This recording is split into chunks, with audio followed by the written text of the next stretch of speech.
Okay, so we're going to go back to the tasting, non-tasting pedigree. And let's just kind of make a key. So this pedigree is going to have both genotype and phenotype.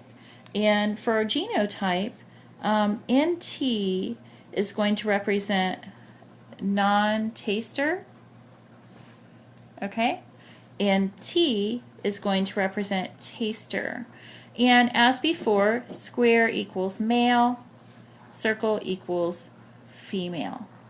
Okay? So here's what we're going to do. We're going to think of all of the possible combinations and see if those combinations could come out with the outcome that the pedigree suggests. All right? So let's start here. We've got a phenotype of non-tasting PTC. Remember, phenotype is the expressed trait. And in this case, the trait is the ability to taste PTC. So the variation that this male has is non-tasting. And as we discussed in class, non-tasting is recessive and tasting is dominant.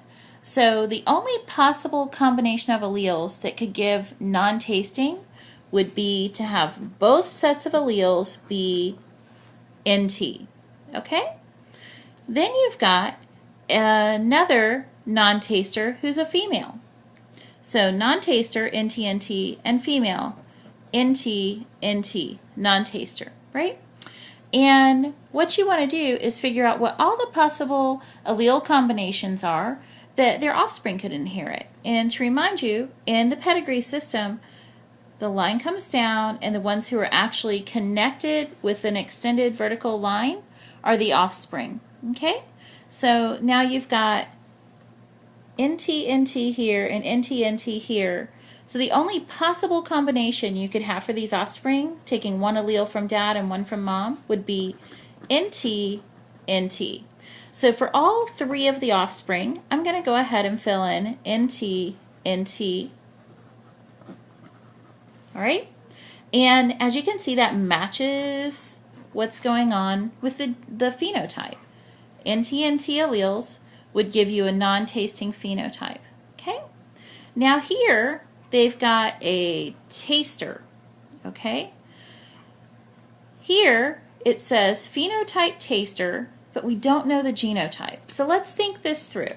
If we got T is dominant, you could take an NT from here and a T from here and get a taster, right? But it also could work if you had an NT. So if you had someone who's hybrid for this trait and had both alleles, both types of alleles, you could still take an NT from here and a T from here. So this one we're not really sure about the genotype, only the phenotype. But down here, the tasting coming with one parent that's a non-taster, it would have to be NT. And I'm going to put a little star by this one because we're going to come back to it. Now let's come up here. We don't know about the parents of this one. We only know that it's a taster, so it could be TT or it could be TNT. We don't know their parents, so we don't know what alleles the parents had to donate, but these both would give taster outcome. This one is a non-taster. NT. Okay? So you want to get a taster here, so you're going to get an NT from mom and a T from dad. Wherever it came from, you could still get a T from dad. So that could give you a taster offspring here. Now this one, a non-taster, could this happen? Yeah, you've got two non-taster alleles here. Take a non-taster from there, and then a non-taster from here. Okay? And that NT combination is going to give you a non-taster.